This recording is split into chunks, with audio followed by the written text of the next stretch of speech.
Hello and welcome back for another edition of State Farm Neighborhood Tactics. Today I am going to be talking about evil geniuses and how they set up Jojo Pyun's Twisted Fate in the mid lane against Immortals. So Twisted Fate is heavily reliant on how the rest of your team can help you pushing out the mid wave, feinting to Fog, and then making plays in side lanes, as we've discussed repeatedly on the Analyst desk.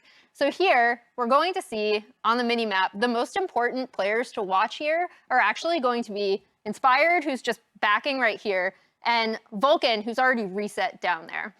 So if we roll the clip now, Jojo is actually going to end up pushing out this mid wave.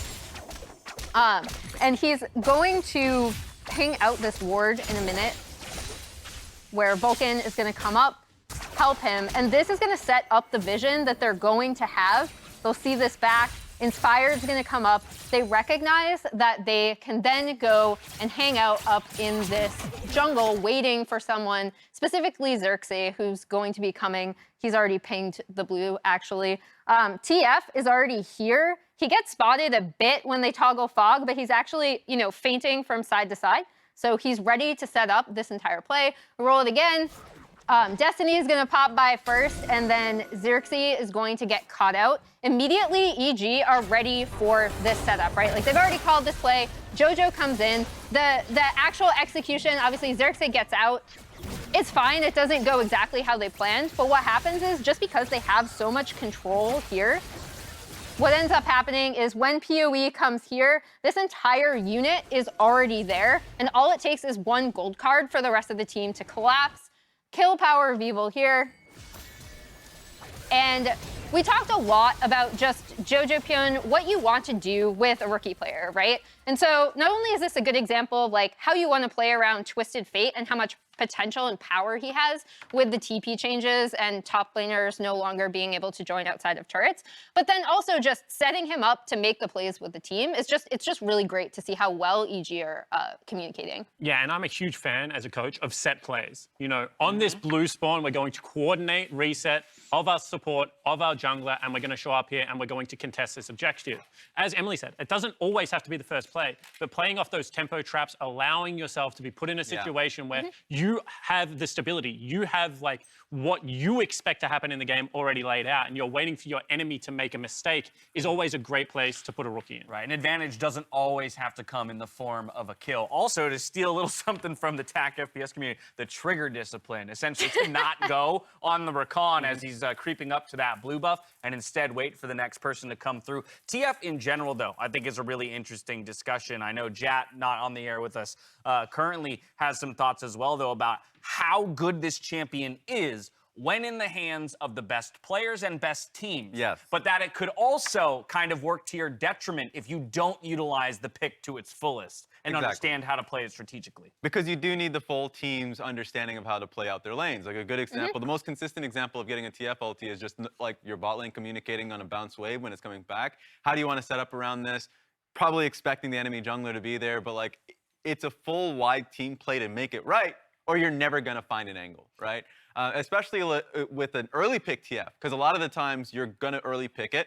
So most of the time you're going to get compositions that do really well against it, like a Gragas or something sturdy in the top lane that's hard to dive. So you're going to be facing a lot of barriers you need to be able to take down with good team play. And this is a difference between, good players and the best players. Good players can set up a wave state and then let you know once it's happened. The best players know 2 or 3 waves in advance exactly where they're going to be and how they are going to be able to manipulate minions to be able to create opportunities, whether it's through pushes, whether it's through freezes, whether it's through balancing waves.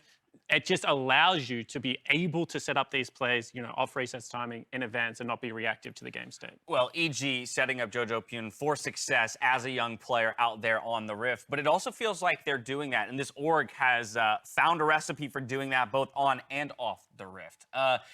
We love them for the persona that they've created as an organization as a whole, to live evil, things like that, right? And the, therefore the rivalry with FlyQuest as an example, but so often I find that their players seem to have the easiest and most seamless time to kind of adjust and become fully immersed in the org's culture, persona and culture. Yep, exactly. This is so hilarious.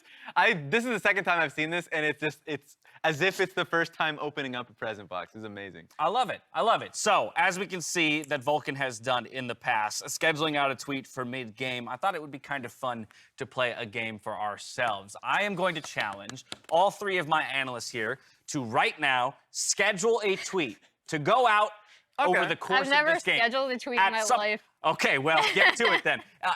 All I need you to do is make some kind of prediction about the game to come out, and your target is to be as accurate or as funny, who really knows, as possible to the moment in the game that you've scheduled your tweet for. All right. Now, the producers and the production team has so kindly acquired for me an abomination of a carbonated drink. It is a Flamin' Hot Cheeto Mountain Dew. Didn't even know these things existed. I'm straight up horrified at what this might taste like. Is that spicy? It has way too much sugar. A single can of this is 117% of your daily sugar intake. Oh my God. So I'm concerned for whoever I'm gonna die. But essentially, the person who is deemed the most accurate to their predictive tweet ahead of time will be dubbed the winner. And we'll be able to choose between the two remaining people on the desk. Wait, two. Who must drink the Flamin' Hot Cheetos I'm not great at Mountain math, Dew. but one person wins, and there's One four person people wins, on and the they desk. choose between the...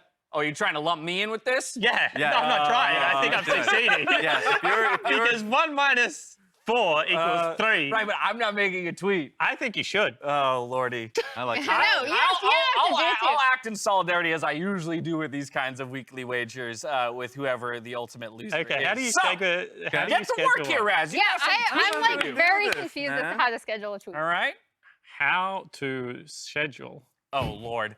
Okay, well, this Hey, is already tweet. turning I can out add to be another somewhat tweet. disastrous. Keep in mind, if none of you even managed to get a scheduled tweet out, all three of you are splitting this Mountain Dew Flamin' Hot Okay. Cheetos No. flavored. Don't make me do this. Mark, Gabby, Oh God. it's my distinct pleasure to throw it back your way. Enjoy. Step 1, compose tweet. Mark, I think we found the perfect time to not be on the analyst desk. I actually really like the weekly wagers and things every time we I do love it. But it was painful watching them all be like, how do I schedule a tweet? It's like, I just don't want to drink that Mountain Dew. I don't know what the flavoring is, but it could be one of those things that has, a pleasant, surprising I'm effect. hoping they don't drain the can before I get a chance to get down there and get a sip. Yeah, Even if all even right. if it's horrendous, live You're for alone experiences. in that venture, Mark. You're alone in that. But you're here by my side as we get to go into our last game of the day.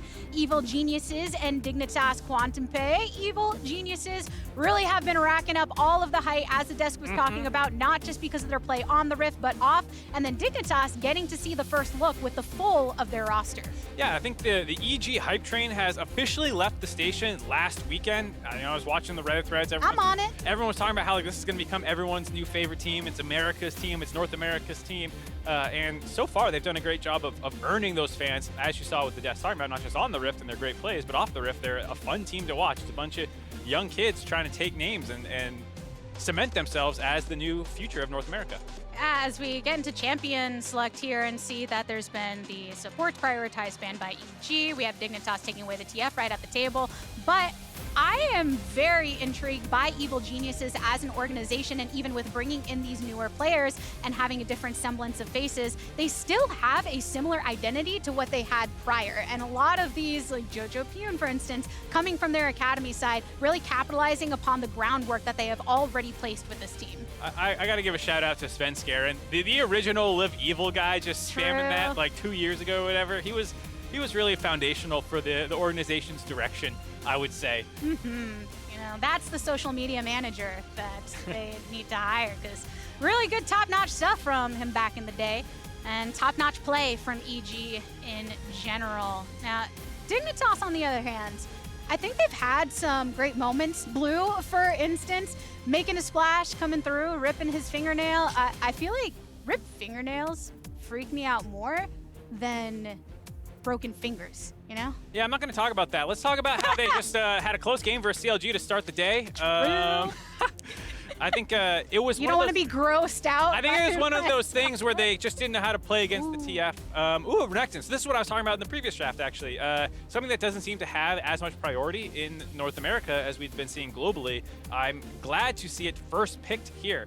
You see a very low pick and ban rate for the lock-in, but globally it just seems to be everywhere. It has a lot of strong matchups. There was a time where Gwen could counter the Renekton on release. Gwen was pretty overtuned and through level 1, and like only GP could really contest at level 1. But since then, I've talked to some people. I think the Renekton actually has swung the matchup back in his favor, which is why I think a lot of the times if you want to play the Gwen, a lot of people are banning the Renekton first. That's my theory. I'm not exactly sure why it seems so much higher priority, other than just like it's a pretty self-sufficient, tanky meatball who can make plays, get ahead, snowball, front Pop that line. Dominus. Yeah, Hang around forever. Kind of does everything. And Impact in particular, ever since joining Evil Geniuses, has been going through an evolution away from I'm just that weak side, top side player. But when he is on carry picks, it often is the Renekton that he shows out on. So having something that he can comfortably pilot in this matchup. Meanwhile, on the opposite side for Dignitas, they lock in Lee Sin River. Produced a lot of highlight reels on this particular pick during his international play last year. It's come through in dominance within a lot of the matches thus far within the lock-in tournament. And he got Jinx going a lot earlier than she did during the last game. Yeah, Jinx obviously super high priority. Globally, we've talked about. The Lee Sin, I'm excited to see for River, something with a little bit more individual playmaking, especially with the Xin Zhao banned out by EG, one of the stronger bullies in the meta, though. I like the Diana pick as well here. We're getting something a little different. We haven't seen a ton of Diana, but we've talked about her a lot as being just under the surface of the meta, and we're waiting to see people pull it out. Now we have it here. This does open up some potential combinations, like the Yasuo stuff. We'll see if they're trying to bait Blue into picking, you know, the Victor or something like that. It's a mobile, and you can try and hop on it, though that can be a bit of a tough matchup. Instead, it's a LeBlanc. LeBlanc. Yep. Time and time again. I am very excited about this, Diana, though, because it is one of those picks that went through a little bit of tuning in 12.1, a little bit of easier time farming, a little bit of extra AP damage, and obviously has an ultimate that can be so effective in a lot of the team fighting later, and with so many teams going for that attempt to get stronger in the late game, something that you can play around. But yeah, well, LeBlanc. Always hanging out. And of course, I have to acknowledge the Senna. I think that's the first time we've seen it in North America so far. There was a ban of her at one point, right? I'm trying to recall There who might have been it a was against. ban. I'm not sure we've seen it picked yet, though. We'll have to see. Assuming it's fasting Senna, I think that means Danny's going to play it, and Vulcan will get some sort of frontline tool. I mean, Senna set was one of the most popular combinations of it, and I know I've seen some set support around the world still, even when not paired with the Senna. Dig banning out that Yasuo, like I said, that combination is pretty disgusting. they just don't want to deal with it.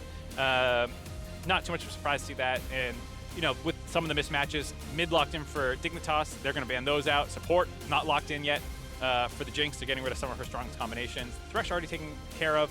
Lulu up next. The big old prominent supports that we have seen, and I'm sure we'll continue to see throughout. But I do like how this draft is shifting a bit differently than some of the other ones that we have seen today, and kind of that cascading effect of locking in that Senna earlier and how it affects Dignitas's approach to the rest of the game. And Analyst, the last ban coming through for Dignitas. No Gragas will be played. We know that Fake God, for instance, has already piloted that pick. Yeah, it's been weak side Fake God for the most part. 2 Gragas games and a Malphite so far in lock-in, getting rid of one of the most comfortable matchups for him. The Malphite is still available. Maybe they'll hold that for last pick to see what happens mid instead. Grab your support here. Yeah, I like this. They go for the Rakan. Even without Xayah being in the meta, Rakan has actually looked really good these last couple of days in global as well as today in North America. I've been pretty impressed with the Rakans that we've had so far. Poom had a great game on it. We'll have to see if Biofrost can pull it out this time. It's actually one of the picks that Boom, for instance, played a lot last year during his time in Academy, now getting to show out. And it's just a lot of versatility within the kit. You've got that CC lockdown. You can build in a way that's more protective for the rest of your team and shielding up. All of those tools that if a support knows how to work them, you can be very effective in the team fights. But it's Leona on the opposite side for Vulcan, a trusted support pick, my baby, when I'm trying to climb, and I'm always happy to see her in pro play. Boo! Not boo! I thought it was gonna. Yay! I thought it was gonna be a cool support. Yeah. Leona's fine. Don't get me wrong. She just doesn't use the extra gold that you get from farming quite as effectively as some of the other champions who can start really changing their build path with the extra influx of gold. For Leona, it's like you get to build a couple more support items, you get to be a little bit tankier, and that's kind of it. Though the Tryndamere, I was going to say one of the nice things about support, when you take the Senna in the bot lane, a lot of times you don't play around it that much, and you can sink a lot more resources into your solo lanes. And I think with the Renekton and the Tryndamere, that's exactly what they're doing. Tryndamere is not the first Tryndamere that we have seen within Lock-In, but the first one for Evil Geniuses, I believe. I'm very curious to see how this fares for our last game of the group stage. Yeah, I want to see also exactly which lanes it goes in. I assume it's going to be Tryndamere mid, but they always have the ability to flex it around. The Gwen was taken as the response in the top lane. We were talking about maybe that's one of the reasons Renekton's banned. We'll see how much of an issue it actually is. Fake God, first time playing the carry matchup into Impact, who's been pretty good so far in Lock-In tournament. Not talked about the most because EG has a ton of players to talk about, but he's actually had some pretty great performances so far. He's always been that rock, and sometimes you run out of things to say about the rock when he's being that good rock. He's still good. Anyways. He's still good. He still does the things, and we like it.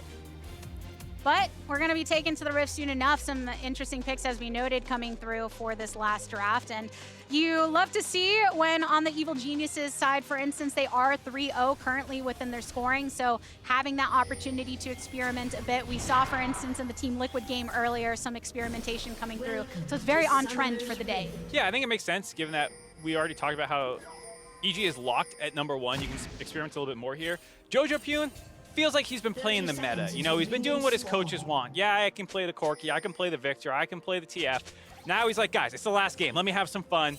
Here you go. Here's your Tryndamere, Jojo. Show everyone why they should be excited about you.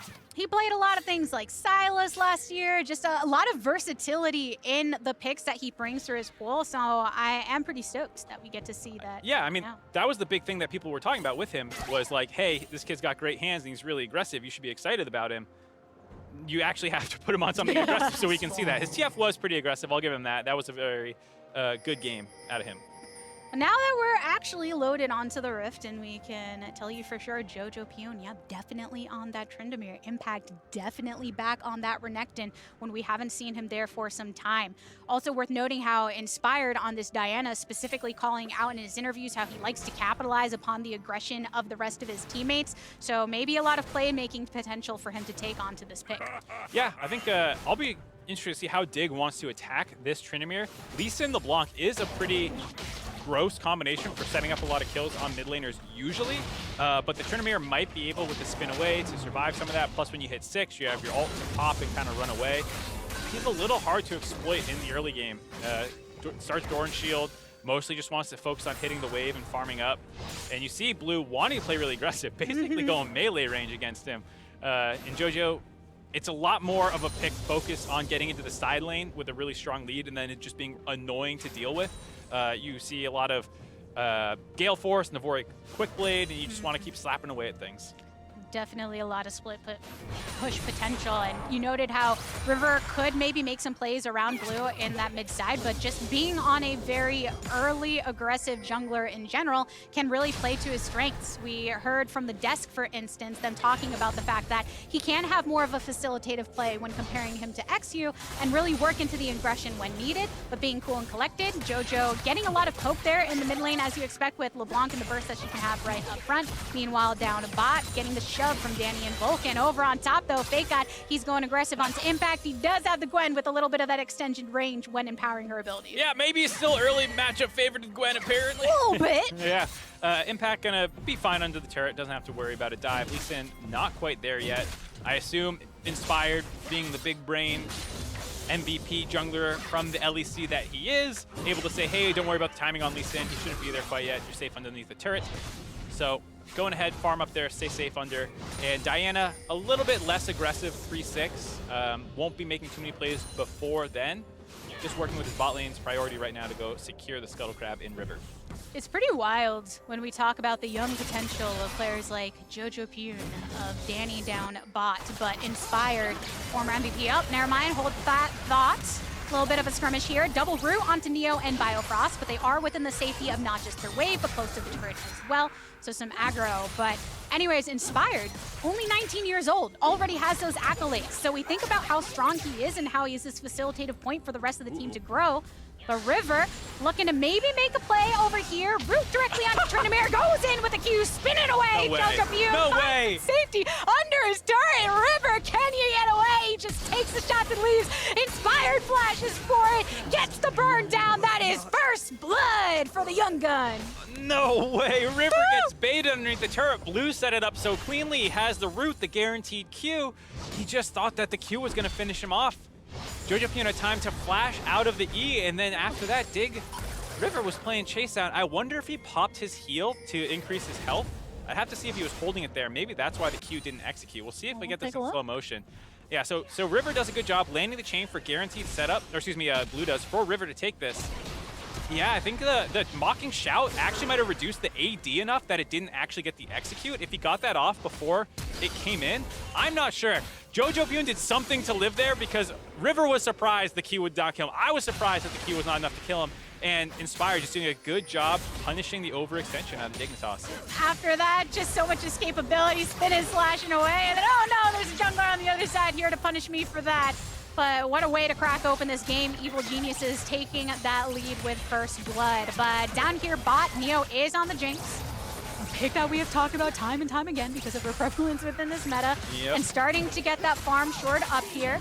A little short with the E from Vulcan, but looking for some extended harass to allow Danny to clear this up.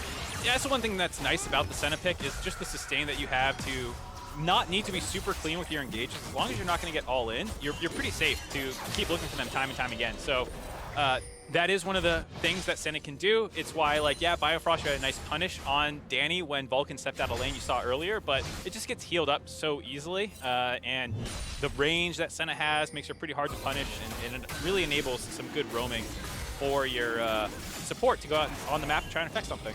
And it's an eat good Senna who's going to keep eating good down there in True. bot lane. So when Vulcan has the opportunity, he can roam up to make sure that there's some additional security from the jungler moving up there, but over in the top side, still going to continue getting that poke down. We saw Fake God on Gwen and how much damage you can output right off the bat. Level 6 means the needle work. The first one connects, but the second one does not. So Impact stays alive, having that dominance pop for himself. Yeah, good job by Fake God, though, forcing the flash out with the use of Ignite. That's exactly what you want to do in this matchup. Make sure that he is not able to flash away should your jungler come back up there again. Now you have a shorter cooldown on Ignite for when you want to make a repeat play. Next time he won't be able to flash away. Meanwhile, over on the bot side, the Drake was not quite completed when Inspired started poking it down before. Right now, able to get the scuttle. A couple of red side control wards on the outskirts in the enemy jungle alongside that bot lane bush. So maybe have some kind of semblance of knowledge, but Evil Geniuses are taking the first Drake under their belts. Yeah, Diana, now that she's 6, becomes a lot bigger of a threat. Now she actually has some crowd control to bring to her ganks. Her flash is on cooldown, but it should be up in around a minute and a half. And so you want to get kind of deep wards, I feel, against Diana to really see her coming a little bit early, because she can be such an explosive ganker. If you don't see her, you know, just coming flying out of the fog of war, pulling you in with her ultimate, especially if you're comboing with CC in the lanes, which both top and bot do have.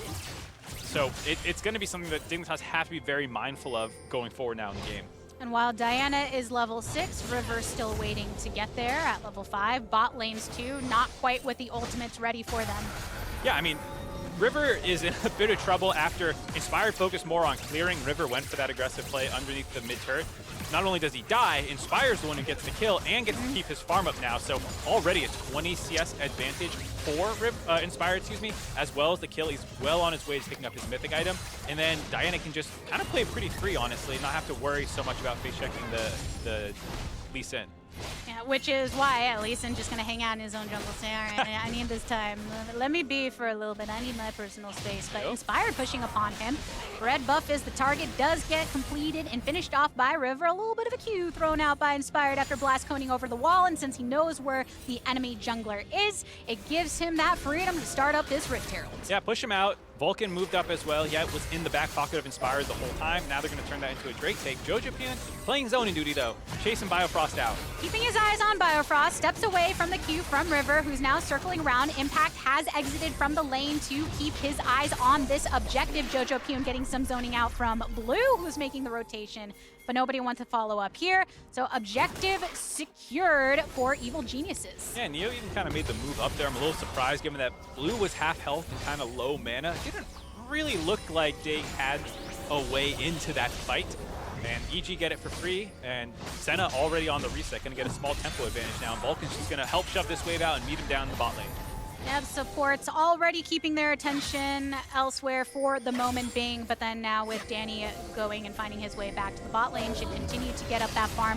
Has been fairly even in the later portions. Jojo deep into enemy territory, swinging away on the Biofrost. Chompers end up landing directly below him, gets the zap as well, activates the ultimate in the Undying Rage to exit. Vulcan and Inspired were here for backup if needed. Oh no! Ultimate thrown out from Neo, gets the finish up onto Jojo Pyun as soon as that ultimate expires. Perfectly timed by Neo there, betrayed a little bit by his team. I don't forget which one it hit, but the AoE explosion finishing off Jojo Pyun. Nice punish there. I mean, sometimes when you're playing Tryndamere, you really do think you're unkillable, but there is a window on that. Just a little bit too far forward there. Just a little bit of something that you have to be aware of. Darren in top, though. Fake God looking to get the lockdown onto Impact after that ultimate. Feeling good in the 1v1. Impact thinking that he could take him there. Ignite came back up. Might have mistimed that all in a little bit, but it looked good initially. Just couldn't get his Q cooldown up. I think it was waiting on trying to finish him off. Fake God finished him before his snip came back up too, so not what you want to see. It's going to get worse quickly for Renekton in the side lane. If the Gwen gets ahead and can complete her Riftmaker and start snowballing on the Renekton, it gets ugly fast. And the games we saw earlier from Gwen, it was a bit more tempered because not getting that opportunity to really snowball. But at this point, with a kill under your belt, able to get that back, work towards that mythic item, so you can just be just that much more of a threat in the later portions of the game. But Evil Geniuses, while the gold is still fairly even, only about half a K, they're still maintaining that level of control, still warding up, and still looking for their opportunities. Yeah, I think this is a really interesting game because it's the first time that both teams are matched in the 1-3-1 idea. So if Jojo Pyun gets ahead, but so does Fake God, what lane assignments do you start to do? It starts testing your lane assignment and knowledge of matchups a lot harder as he's trained up again. Another lock with the ethereal change means River can follow up, but Undying Rage popped once again by Jojo Pyun. This time he can safely retreat, but did have to expel those resources. Over in top though, we got the teleport coming in onto the red side turret. Impact, Vulcan, and Inspired on the retreat because of it. Blues made his way through. Get some autos onto Vulcan, who uses Hex Flash out of this. Meanwhile, Biofrost has come through, lands for a moment onto Impact, but just gonna get the disengage with the waves coming through in the fray. Yeah, nice stun by Impact there. Good though. So a lot of map movements going on. They get the chunk out on Jojo Pyun. Hold on, they're still going. Oh no, Fake God now the subject of 3. Biofrost bringing his way into it to activate the ultimate after flashing or not getting the ultimate until this very moment. River finds the safety of getting the safeguard on to an enemy, but in the end it's Impact that falls. 2 for 1 right now, Dignitas losing, and Jojo Pyun, after shoving up in that mid lane, finds Blue right in front of his face. Swings over the wall, a flash from Blue, answered by a flash into the red pit, and Jojo Pyun a thumbs up just to emphasize his escape. Oh man, Jojo Pyun almost dies, but barely gets out again. This game is basically a highlight reel of Jojo Pyun almost dying and sometimes getting out. Sometimes still dying. Yeah. That was a slight misplay. Hold on, there's a rocket going right for him. Rocket right. Whoa. Oh, he saw it. Yeah, just someone in called time. it out. They were like, move! Whew. Oh god. Oh, sweat forming on my brow. Yeah, this is some white knuckle gaming. You know, it's definitely, I think his goal is just to narrowly survive enough times where you forget about where he didn't actually make it out. Yeah, this is a crazy game. There's so many similarities in the team comps. Not only all the 1-3-1 stuff, but the 80 carries having global ultimates to support team fights. You saw in that top lane skirmish, Biofrost actually had a nice counter engage, but then the Senna ult ripped through that fight, giving his entire team extra shields to help support there. So EG were able to snowball that topside fight after a nice rotation from Dignitas. They kind of chunked out Jojo and then felt safe enough to get the inside track after Fake God, you know, survived the attempt where they were looking at if they wanted to dive him or not. You know, we've just known so many Jinx rockets and the like. Oh, root coming on JoJo. He had the ultimate though, so he pops it again. Yeah, might get the kill though. Goes swinging, finds the right one, gets him down. JoJo Pune now 1-1-1 on the scoreboard. Yeah, that was really well done. Able to sneak the auto in on the W and going to melee range, sets him up to then spin aggressively. It's something you have to keep in mind as LeBlanc. If you take your W in, you're going to end up back where you started. And if the Tryndamere hasn't used his spin away, he can spin back in on you and then slow you with your chicken chow and then keep hitting you. So there is a couple more nuances that you do have for the Tryndamere to actually win this matchup. If the LeBlanc ever blows the full combo there and doesn't actually get the chance to kill, this could also be one of those matchups that starts getting bad very quickly because JoJo Pune can build defensive stuff and lifesteal and all these things to help in the side lane where it's a lot harder for the LeBlanc to itemize against the Tryndamere going forward. You're talking about the nuance. I like bringing it down just to what the tweets say. Spindamere! JoJo's nuts. That's all you need to know. It's enough. Brevity is the soul of wit. I said how many words? The tweet got me beat. Yeah, I like all your words, Mark. They're good. Appreciate you. Appreciate you. Appreciate this game, too. It's pretty wild. We already talked about what we were looking forward to with the draft, but getting to see it in action and just kind of that high-octane moments that you're really able to see when you Still there. It's like that. He's chilling. He's starting back. Oh no, JoJo Pune alone down here. Wave shoved in by Neo and Biofrost, and they have the range so they can continue just poking him down to keep him out so they can focus down on the turret. Also, know that Vulcan is coming down from the opposite side. There is a ward that will catch him out, but Neo and Biofrost do back in time, so they won't be sandwiched here. Biofrost almost looking like he wants to go for the play, but we also have Inspired coming down with Danny too, so multiple members of EG ready to contest if needed. Yeah, I mean, right now, EG has already swapped their bot lane to the mid despite no turrets being down. I guess the top turret for EG, but the bot lane being up, the mid one being up, it's a little earlier than you often see, but you do get the inside track then on those rotations to come down and force the bot lane of Dignitas out of their pushing situation, because if you don't respect it, Vulcan's going to end up behind you, Inspired's going to end up behind you, and now that we're past 14 minutes again, they have that lane ward. So even the Renekton can join in on a TP play here if it's up. Yeah, Unleashed teleport can be such a threat, the traditional teleport of Damn, time. Inspired's rich. You got that good money. Impact getting those good shots from Fakeout though, throws it back, activates the Lord Dominus. Fakeout gets the kill on the off of that action, but JoJo Pune manages to answer it back. Fakeout gets the 1-for-1 in 2v1, ends up at 2-2-1 now with his scoreline. Looking pretty good, but God, I just wonder, can he handle the Tryndamere? That's the problem, I think, that we have to ask ourselves when JoJo Pune, we've seen it in some of those moments, but oh, all right. So let's see, what's Dash had to say? A weekly wager tweet, 14 minutes into the game. Dragons are even at 1-1, but EG finds themselves a 4K. All right, this is BS. Okay. Dash tweeted this 1 second ago. Well, it's a scheduled tweet, right? That's what he says. I don't buy that. You think It's literally the game state. 1-1 in Dragons, Diana carrying up 4K. No. That's not real. I need confirmation if Mr. Dash is actually a fortune teller or if he's just scamming us all. Well, instead we might watch Danny die while we Maybe. figure out. River's hanging out over in the Raptor pit. Go over the wall if needed. Vulcan clearing out the ward, so River has made his way actually down towards the bot side where Impact currently resides. He just shoved up that wave, still has that turret available, so he's not really in dangerous territory. God, I feel like River has been so close to having an amazing game. Just ended up a little bit short a couple of times in a row. Lee Sin is a champion where you can run over the game. If you start getting fed, you get your early gore drinker, you start being able to 1v1 everyone on the map, and you can see the potential that River has and why he was brought over.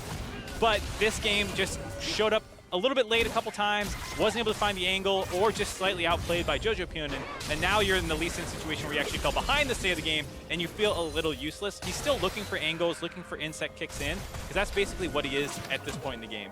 You can see the wheels turning in his head when wanting to try and make those plays, but then just getting a little stopped up by EG in their positioning.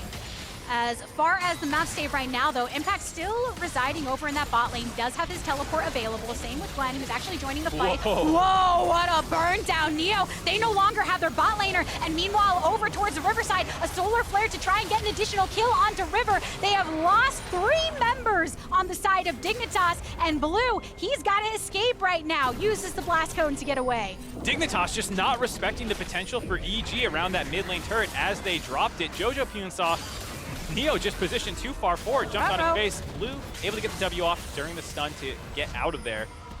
Nicely done, but a quick 3-0 as Dignitas were mounting a counterattack. They were looking for flank opportunities, and EG were just too fast on the play. They're the ones who actually pulled the trigger. And because of that, positioned in a way where they can safely drop down that Rift Herald, finish off that bot side turret. So now they have officially cracked into the side lanes. All right, let's see what Spawn had to say. Thank God for Jojo Pune. Sick of seeing Victor versus Corki. Okay. Glad an aggressive mid is changing the NA meta. Already 3-0. Hashtag. This was supposed to be at 14 minutes. I don't think he was 3-0 at 14 minutes. He was 3-1 after that kill, so wrong. Wrong, but what we got right is a play here for EG side. Danny gets the kill credit after a nice setup from Vulcan. So Blue and Biofrost, who were originally rotating down, have to back off. Fake God shoving up that top wave, though, so they can officially crack into a turret in their own favor. Yeah, River and the rest of Dignitas trying to work their way in around that objective bounty in the top side, hoping to pick someone off in rotation, but just ended up face checking. Now EG have the control of this side, wanting to make a play on Fake God, able to get away, and a 7,000 gold lead out of nowhere for them. Look at that. Bounties available to Dignitas because of the breadth of that gold lead that EG have established. Confidence in the way EG can funnel over towards this top side. Jojo Pune spending a lot of his tension in recent times to usher that wave to take a tier 2 now. And even if anybody tried to turn things back onto him, the rest of EG is here and ready to stay. Vulcan, all right, this isn't where I want to go. Vulcan was like, I don't know if I need to flash here, but I just blast coned like an idiot, so I'm going to flash away so this doesn't end up in a montage reel somewhere. So nicely done there to escape potential death and join up with the rest of his team. Still doesn't need it to get with the rest of them, so he says, hey, I moved quick enough on my own. It's fine, it's fine. But meanwhile, over mid, Jojo Pune keeps on the offset of 3 members of Dignitas, but Vulcan is looking for the collapse, throws down the solar flare to finish off the kill onto River. Another blast down from a Jinx rocket to get the kill onto Jojo Pune. Teleport from Impact, prematurely activating his predominance so that he can go in more effectively, and the stun up onto Neo. Immobile as he is, he cannot escape. 2 down on the side of Dignitas, 1 for Evil Geniuses as they continue their pursuit over onto this Baron side. Yeah, River died early on in that. Jojo Pune punished him again. Blue trying to save this situation. If he can finish off Danny, they might not be able to do this Baron. It might still be a little early, but that's the power of the Senna, being able to heal up so quickly. Trying to take out any wards that Dignitas throw into this pit as well. The 4 members of Evil Geniuses have been funneled into the pit, and Biofrost standing on the outskirts to see if he needs to get some CC and try and turn it, but they decide not to. Evil Geniuses inspired, securing the objective and the Red Bull Baron buff. 10k gold lead up for EG. That's a big one. I have scheduled this tweet to say that Inspired should be taking over the game by now, says Emily Rand. Might be the most accurate since I don't believe in dashes. Jojo Pune did kind of take the game over. He's got a Flame Horizon going officially now in the jungle over River. He is absolutely monstrous. You saw the gold lead that he had. We talked a lot more about Jojo Pune just because he's like on the edge, knife edge between life and death. He's a little bit easier to watch, but Inspired really has the most dominant performance over his counterpart, you could say. Though Jojo has looked really good himself. It's been a crazy game, honestly. It's 16 kills, but I feel like at every moment someone's about to die. Highest bounty for Inspired too. I feel like there's a lot of little things that we could try and bring out to bring the argument in Emily Rand's favor. So I like the take, Emily. I like the take. And I like what Evil Geniuses are bringing to the table in terms of play. With the Baron buff that they have, they can escort this wave down mid. They've been able to just chunk down a lot of these turrets on the side lanes, and now taking down the mid one will give them the opportunity to crack open the map more and more as necessary. Already a lot of aggressive warding down on that bot side jungle for Dignitas. So Evil Genius is feeling secure in their push right now. Jojo Pyun making sure to stand by that bot side. Yeah, good job getting wards out in general between the two lanes that they want to move between. And Impact, the side that they don't have vision control, is in the jungle clearing them out. So Biofrost got an angle to try and find one side to get vision control, but EG know that that's the side they have to stick their tank on to mark any potential flanks. Doing a good job pushing in with this Baron buff. Jojo Pyun playing off on the flank. And Blue just wants to try and get in range to get some of the poke onto them and try and keep them away when they know it's going to take time for that next wave to come through in mid lane. Same with bot. Dignitas not working with a lot of vision of their own. They really only have some established over on that top side, so it's difficult for them to extend beyond their just base area right now. Woo. A solar flare thrown down by Vulcan to zone off Neo. Difficult for him to poke away when there's a lot of CC coming his way. Biofrost goes in, gets a charm onto 2, but gets stunned up and taken down. Inspired with a kill credit. Fake God now on the retreat, throws down some needlework, but it doesn't hit anybody, which means Evil Geniuses more secure in their health totals to take down that inhibitor and continue the push. Don't have any minions yet, but there's still 20 seconds left on the Baron. They will get the mid ones in time to get a small bit of a Baron push in. Looks like they're going to prioritize getting the bot lane inhibitor turret, playing it smart, not trying to rush the end of the game. Get your 2 inhibitors down, get your reset, spend all that gold from all that global gold that you're getting, get your items, and then position up for the end of the game. Feeling good about the healing that Danny provides, so even as they're getting poked down rather a little bit when going for those inhibs, they feel okay. Now they can back off, take the safe play. River, though, runs into a Jojo Pyun here in the jungle, tries to pursue him a bit, but Inspired's coming on the opposite direction, connects with the Q in pursuit, and River is dead. Fake God coming on down for a moment, but there's nothing he can do about it at that point. Biofrost also looking to potentially get collapsed, but joins Fake God over in the side lane, and Evil Geniuses keeping around. They want to stay here. They're saying, I like it. This part of the Rift feels nice to me. Yeah, get the pick off on River. Maybe you don't have to do the reset move. Right into grabbing the 3rd inhibitor instead. They rotate up there. Jojo's back up to full health after grabbing that red buff as well. And with River down, that's kind of one of the main engage tools available for Dignitas. It's going to be easy to grab this. EG might not reset at all, but now they're going to have triple inhibitors down. You can potentially just sit on top of them here, not let them out of their base, and wait for the double super creeps to show up. Oh, Lad, looking for the 5v5 ultimate onto Blue. They pop him. The Leona ultimate's going to come up in just a little bit. Impact getting his and actually backing off. Fake God now the target of Jojo Pyun, who's exhausted. Fake God goes into stasis to keep himself alive, and Jojo Pyun backing off as soon as he activates that ultimate. 3 down on the side of Dignitas. The remaining 2 of the bot lane of Neo and Biofrost retreating into their fountain for a little bit of sustainability. But meanwhile, Danny's healing up everybody, keeping Inspired, keeping Jojo Pyun on it. They take down one turret. They take down another one. Biofrost shielding up Neo so he can get additional poke, but Inspired goes golden himself. Danny can get another hit onto the enemy ADC. Biofrost can't hold it on its own. Evil Geniuses undefeated in the group stage. Evil Geniuses break out a different comp, finish out their group extremely well. And not only have they gone 4-0, Gabby has finished her first cast on the LCS stage. You know, all I've wanted in my life is signature Emily Rand artwork. This makes me so happy. I don't know if you can hear, but she was saying that she did it earlier. Yes. Now I'm gonna have to hang that on my wall. I have Congrats, one Gabby, quick you're question. awesome. One quick question for the both of you. I know you're keeping eagle eyes out for our tweets. Just wanted to get from the both of you who you think is the winner, the loser of that Yeah. whole. You cheated. What do you mean I tweet? What do you mean I cheated? Yours was not believable at all. I'm pretty sure I'm going with Emily. It felt like the most real.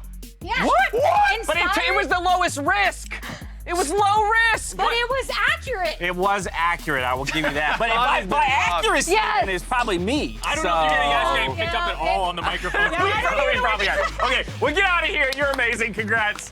Thank you. Much EG love. as well, deserving a lot of claps for them Evil too. Geniuses. It's been a good day. It's one thing to be one of the most hyped up teams coming into Lock-In Tournament. It's another to actually live up to that, not just because of your young guns popping off, but the veteran voices like Vulcan that you're looking to come through and really take a leadership hold of this team. I don't know if I said Danny's name that entire game either, but he was incredible on Senna. He played a pretty flawless Senna game. I think it ended 4-0-8. He looked great.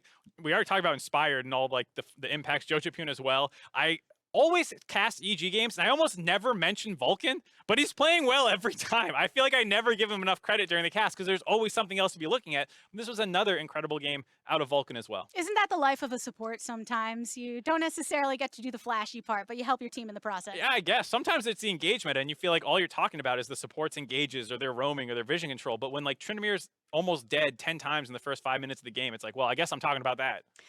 That's the thing about Tryndamere, a pick like that. When we saw Darshan last year, in Academy, that's something that he would pick out, and that felt like the rare occurrence. So I'm happy that somebody else has brought it through, not in the top lane, but here in the mid lane, and it was a sight to see for sure. Yeah, definitely the case. Dignitas, not dead. They are still moving on in the best of 5. They have some things to learn from this game. I thought it looked good for Fake God, taking an actually skill matchup as opposed to just weak side tank play. I think it showed that you can invest in him. Like that looked okay.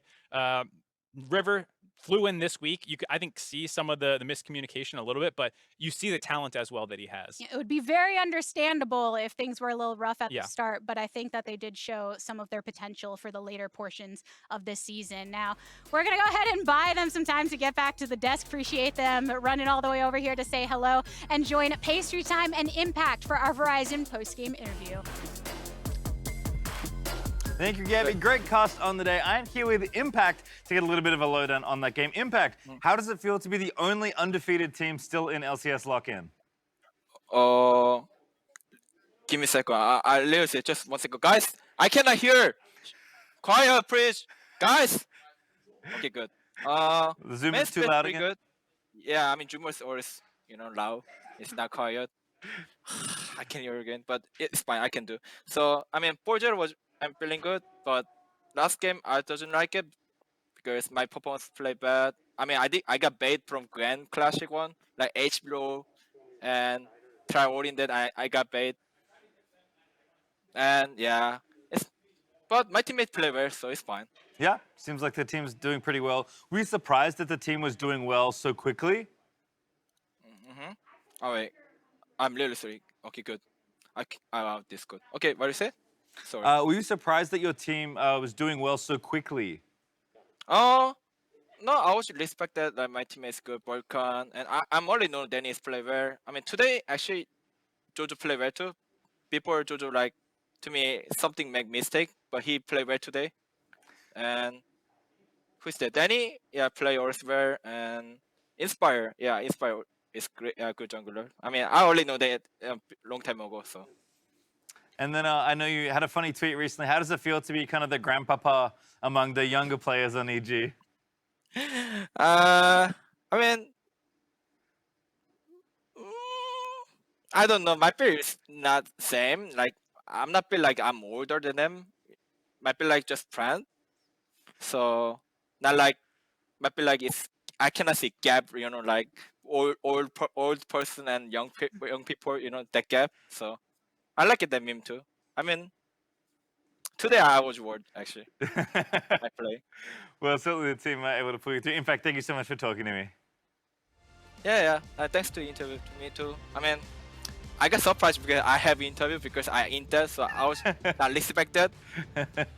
Thanks to invite and thanks to guys watching LCS, and see you after 2 days. Anytime, in fact. Happy to chat to you. With that, though, we are going to throw it back to the State Farm Analyst to wrap up the day. Thank you so much, Pastry Time. He may not have expected to be interviewed, but I'm so glad that he is the one that we got, especially with whatever commotion was happening The best there part in was the like, shut background. up so I can do this. Also, I love that because he goes, I don't feel old. And yet I have to tell everyone around me to be quiet all the time, right? Yeah. Something like that. Well, good on EG, the only undefeated team coming out of the group stage now at 4-0. That's going to feel good for them, a squad that has only gotten better, honestly, since their inception as an organization. And we are going to dive into a little bit of this game itself and how it played out. But of course, we have to circle back around to our weekly wager. As everybody at home may already or may not know, at stake here is a can of Flamin' Hot Cheetos Mountain Dew. And so what we're going to do is we're going to refresh everyone's memories on the tweets that were scheduled to be put out, and we're going to kind of debate maybe the accuracy, the risk involved, and try and figure out who ultimately should be deemed the winner. So we're going to start with Emily Rand here. I have scheduled this tweet to say that Inspired should be taking over the game by now. So, had you seen the Diana pick? No. Okay. So That's a cold tweet. No matter No, what. oh yeah, no. So here's This what I is- will say. I will say it is accurate and was accurate at the time that it went out. Yes. However, it was incredibly low risk. It was. It was Inspired is a very good it was, player. By now, right? This unspecified, you Yeah. know, What does that kind mean? of, you know, and so I don't know. I waffle on this one. I waffle Lukewarm on this takes one. are my brand. So It was I'm just accurate, being though. true to myself. It was accurate, and you managed to actually schedule a tweet to get it, which is Yes. Next up Oh. is my buddy Jake Spawn Tiberi over here, who says, "Thank God for JoJo Pyun. Sick of seeing Victor and Corki. I'm so glad that we have an aggressive mid who's changing the North American meta. He's already 3-0. And I meant 3-0 his score, not his team score, which I Right. think everyone misunderstood and therefore flamed my tweet. But what I meant was he was 3-0, and at 15 minutes when the tweet came out, he was 2-1, and I hadn't seen Champ Select yet when I Right. did it. So pretty Spawn close. I liked it. was the first to get his tweet out, Yeah. or in terms of schedule, Yeah. like he was the first to get it typed done. Mm-hmm. He correctly predicted to a degree, I think, the fact that we would see a different meta and an aggressive volatile one that might support a 3-0. However, just missed that detail of being correct on the score. True. So we may have to dock some points there. Let's go ahead. A and- lot of points. a lot of points? Okay. Well, That's we have to just deduct because- a lot of points for that, Raz. How many do you think we got to deduct for this? I tried, man. Because this was so heartbreaking, like in a number of ways. Raz, the most basic tenet, the most basic rule of this whole game was schedule the tweet to go out during the game. Why would they auto-schedule it for 5 days Raz, from now? do you I know didn't what ask today is? what you did. I didn't do anything with it. I just looked at the time and You, said, yeah, that you makes sense. clearly did not do anything right, at least. January 26th. So we will have to wait on bated breath to find out if Raz's January 26th tweet But you is saw the tweet. correct. I manually put it out. You saw the tweet. Okay, so what did the tweet say Oh here? my Okay, I can go back. Yeah, to pull it. back up. What did the tweet say? Because we actually haven't even evaluated the correctness Okay, of the tweet. so I will do a dramatic reading. Please do. Spawn is old, Yes. bald, and glassed fish in the head for 0. There's a story behind that. Also, Inspired will get a triple kill in a Herald fight to doom the game for Dig. That didn't happen. Okay, so one of those things is half true. I mean, like That's what's fully true. You know, the old point is about half true. Bolding. I will say not bold. Exactly. Bolding. I can't see the hair from here. Jumping the gun on that one. Oh my God. So I don't know. To me, it feels like Raz is just straight up the loser. I know we said we were going to pick What? a winner, and the winner was going to choose the loser. Feeling pretty lost at that point. I don't know how Raz, everyone you else didn't even lands on schedule the. Look, the Didn't even schedule original, the tweet. I still tweeted. You didn't even get the all right? basic- okay. I still tweeted. I obviously that have to. tweet to I go have to out disqualify randomly myself because on a I was Wednesday. just weirdly accurate. I don't really know how that happens, but we'll chalk it up to beginner's luck. Okay. Yeah, sure. So Yeah. I'm going to disqualify myself. I don't think I get to win this. So I don't really, I think we think can do it that. comes down to winning between these two over I vote here. for Spawn, honestly. And if You Emily's vote going to vote for for Spawn, him? I He kind took of. more risks than I did. That's to me why I'm going to go with Yeah. Spawn. Not only did Spawn take more risks, he was still very close to being fully accurate in his tweet, and he was the first to lock it in and get the tweet out correctly. So I don't know if it matters who won, because as long as Raz didn't gives- win, everyone Right. else was picking Raz to drink the can. Yeah. so Raz is gonna have Spawn to wins, he gets to choose. Who Yeah. would you Just like? so you know, my tweet wasn't about you. It was about Spawn, the player, the AD carry. Oh, is Yes, that what happened? yes. Raz, drink Live. the damn drink. Get a damn drink. Let's go. This is I for do want Raz. to taste I want to see the Can you color have of my- it. Yeah, well, first, okay, so Raz, you have your own cup. Then I'll Okay. pour you a little bit because Yeah. you want to taste a little bit, so we can go ahead and see what this. is- Oh my God! And it's so Oh my- orange. The color of that is A so little bit more. bright. I think You want a little bit yeah, more? I think it Yeah, might be can tasty. the camera zoom in on the Okay, color well, I'm gonna pass of that thing? down, and then I'll fill up. Raz, you get a full cup. No! Can I see You that? can't do that to me. No. I'm not gonna finish it. All right, and then I'll take the rest. Bottoms Because up, like I Raz. said, I'll always solidarity, make baby. me sneeze. I'm never gonna make an analyst do something I'm not willing to do Okay, all right. myself. Wait, cheers me! Oh, I actually got a whip of it. I got a whip. No. Good luck. Good luck. Cheers. I'm not dying. gonna breathe. Oh, yeah. Oh my god. Spawn just chugged the whole thing. Oh wait, I'll drink it. that's not as bad as I thought it was gonna be. Raz? I gulped. Wait, did you really just drink that whole thing? Damn, dude. It's impressive. All right. That tastes. Oh, I'm feeling it aftermath. How would you describe the taste? Help me out here, Raz. Raz? Spicy, I guess. Spicy, I guess. How would you describe the I taste? would say it tastes like Fanta that's going to give you heartburn. Yes. Fanta that's going to give you heartburn. Oh my God, my stomach hurts from laughing. Yeah, there's a bit of that kind of old orange soda taste, right? And then Definitely some like you heartburn. ate a chili and it made it halfway down. And you're like, oh, that's gonna bother So me thankfully it's for the not rest of the night. that you know? hot because I was able to like gulp one of it those down. ones. But Yeah. it's still hot. So we should have spread it out, is what you're saying, to make this more painful for you. Next feel like time, that wouldn't be a We'll pro- take all right, notes for okay. future Yeah. weekly wagers. I'll schedule the tweet All next right. time. Please do. Please do. Evil Geniuses. 4-0. Yeah. Jojo Pion. He did not have 3 kills, but he had 2, like you said. He brings out the Tryndamere into a matchup where he's definitely going to get bullied early on the LeBlanc. We even had that early, gank Dive attempt attempt, and dive attempt, and yes, the kill went back the other way. But ultimately, this guy continues to impress. Yeah, and I think that the thing is he hasn't had like that outstanding pop-off game yet that I think a lot of people were expecting. But I also think that there is a danger as a 17-year-old rookie that you come into the LCS, you can't handle the big stage and you get run over, and that hasn't happened either. So he definitely looks like he belongs, and he's starting to build towards looks like could be a very, very promising split. And the team is having success around him. As you mentioned, like the counter gank and setting up on the side lane plays. This is an EG lineup that I like to watch play the game. I think they're very structured and they're very aggressive. Yeah, and I mean, we talked about the configuration of the team, like having a lot of veterans who know how, like, that can stabilize, and then players that want to push it a little bit more. So like Danny and 100% Jojo Pion are players that want to push it. They have a lot of faith in their individual mechanics. We already saw a few instances in this game, and a lot more examples in the past. He's incredible. I actually thought I came in pretty down on Jojo Pion because I was expecting, okay, maybe take a little bit more time, right? Never expect an academy player to come in the first few days and start performing instantly, and that's what's happened. Yeah, and I think that the biggest takeaway for Jojo, for me personally as a coach, is like at times I think that he has looked lost in games in academy. At times he has underperformed. He was a little bit of a coin flip player. But every single mid laner I talk to, whether it's like Harry, Bradley, whether I talk to mid laners from other teams, they say playing against him is tough. He makes the laning phase for you difficult. He makes the mid game for you difficult. And I think that a player's ability to press onto someone's rift is like inherent. You can't really teach that. So he's at a great level already to be able to kick off. From there, I'll push us forward to Inspired, the person you threw your tweet out about, Emily, and his performance. Again, a major part of that counter and being able to get something back nice and early. Yeah, and I mean, it speaks to the communication of this team, but also just Inspire's understanding of like where he needs to be.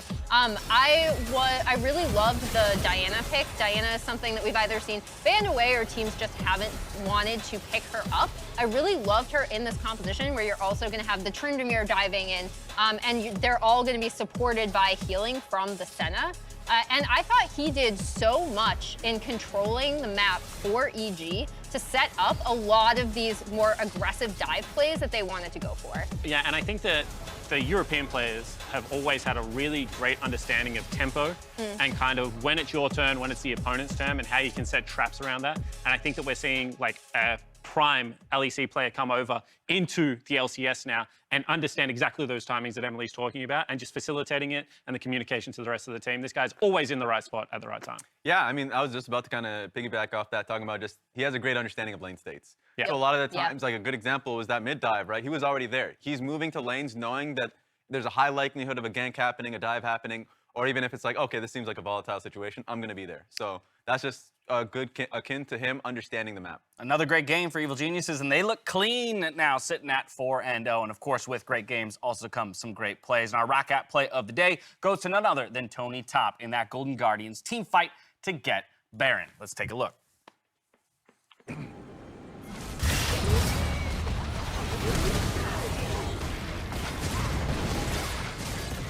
Fights that had, it was a collapse coming in from TSM, but I mean, we've seen a few great Gwen plays. We've seen great angles from Tony Top over the tournament so far, and this is just one of them. And I think this is the kind of thing where I was like, maybe Iconic could have gone in a little bit sooner and they totally would have run this over a little bit more. As soon as that engage came in, I did like how Tony recognized, like, look, I can go over the top. I can finish these people off. I'm an incredibly strong Gwen.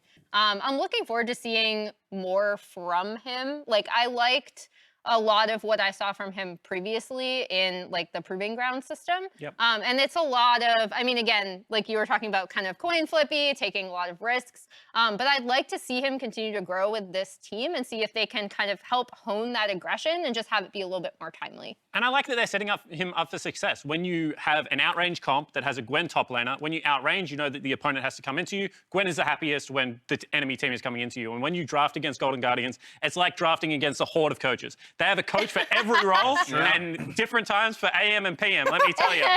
So they get the drafting phase right in this game, and you can see that, you know, the free laning phase, coupled with the fact that the composition made sense for the Gwen, sets him up for a lot of success, and he executes on it. You felt that. Yeah, you felt that. I have felt Yeah, all right. That's a real moment there for Spawn.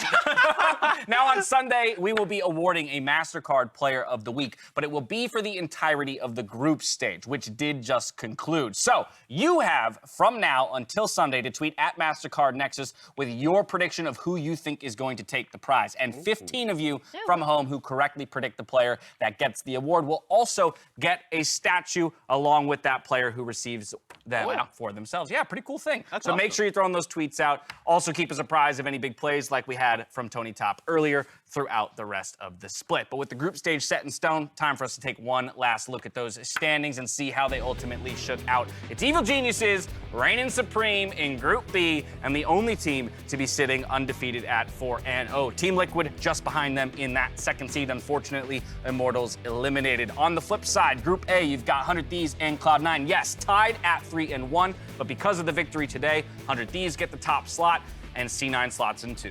I want to point out the 100 Thieves like recovery going into today because we talked about them dropping that game to FlyQuest previously. I wanted to see how 100T and C9 would end up, and I thought they had a really strong, dominant performance to kind of remind us that they are still tournament favorites. Now, of course, that brings us to some bracketology, or shall I say, some bracketeering, whichever your choice of words. We're here for Bracketeering. I'm a bracketeer.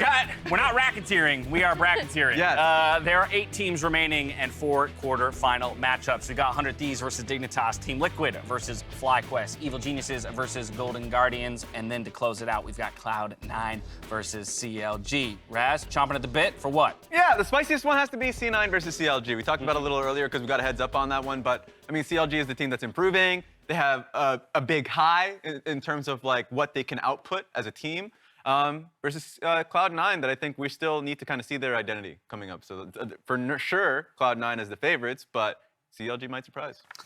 I would be remiss if I didn't get your ultimate prediction for the bracket and the tournament as it will play out. Okay. Let's go. Thank you Before I for let the you go. chance of redemption.